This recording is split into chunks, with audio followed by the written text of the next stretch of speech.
7 శనివారాల వ్రతంలో నేను లాస్ట్ శనివారం పూజ అయితే చేసుకుంటున్నానండి. ఏడో వారం. అందుకని ముందు రోజు నైటే ఇలా అయితే అంతా రెడీ చేసుకుంటున్నాను. ముందుగా మనము పూజ చేసుకున్న ప్లేస్‌లో తుడుచుకొని అయితే నేను ఇట్లా పసుపు రాసి అష్టదళ పద్మం అయితే వేసుకున్నానండి. మనకు అన్నీ కూడా చేసుకోవాలంటే ఆ రోజే అవ్వదండి. అందుకనే నేను ముందు రోజు నైటే ఇలా అయితే ప్రిపేర్ చేసుకున్నాను.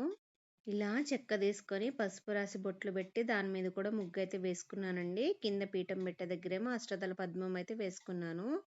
ఇక్కడ మనము తాంబూలం అయితే ఇవ్వాలి కదండీ ముత్తైదులకి. అందుకని ఆ ముందు రోజు నైటే నేను తాంబూలం కూడా రెడీ చేసుకుంటున్నానండి.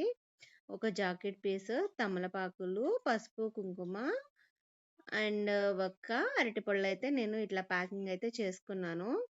నేనిక్కడ 7 ముత్తైదులకైతే తాంబూలం ఇవ్వాలనుకున్నానండి. అందుకనే ముందు రోజు శుక్రవారం రోజు నైట్ నేను ఇలా అయితే మొత్తం రెడీ చేసి పెట్టుకున్నానండి. తెల్లారి కంగారు లేకుండా ఉంటుంది కదా మనకి. అందుకని ఇలా ముందు రోజే మొత్తం కూడా రెడీ చేసేసి పెట్టుకుంటున్నాను. ఇక్కడ నేను అష్టదళ పద్మం అయితే వేసుకున్నాను గదండీ! దాని మీదయితే నేను పీట అయితే పెట్టుకున్నాను. ఆ పీట పెట్టుకొని పీటకు కూడా పసుపు రాసి నేనైతే ముగ్గయితే వేసుకున్నాను.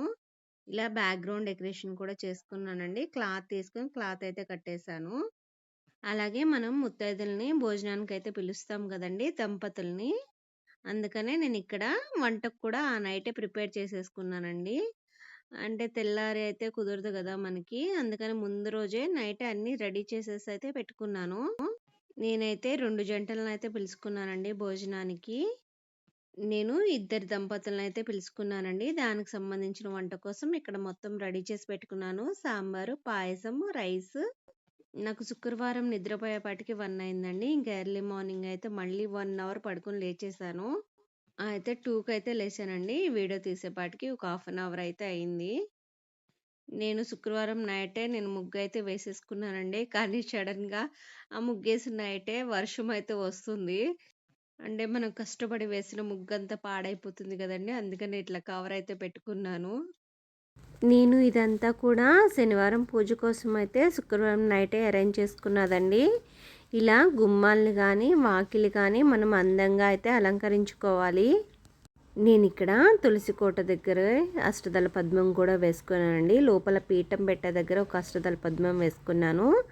అలాగే ఇక్కడ తులసి కోట దగ్గర కూడా ఒక అష్టదళ పద్మం అయితే వేసుకున్నాను. నాకైతే పెద్దగా ముగ్గులైతే రావండి. ఏదో చిన్న చిన్న ముగ్గులే వేస్తాను నేను. ఈ వీడియో మీకు నచ్చినట్లయితే ప్లీజ్ లైక్ చేసి నన్నైతే సపోర్ట్ చేయండి. Thank you for watching.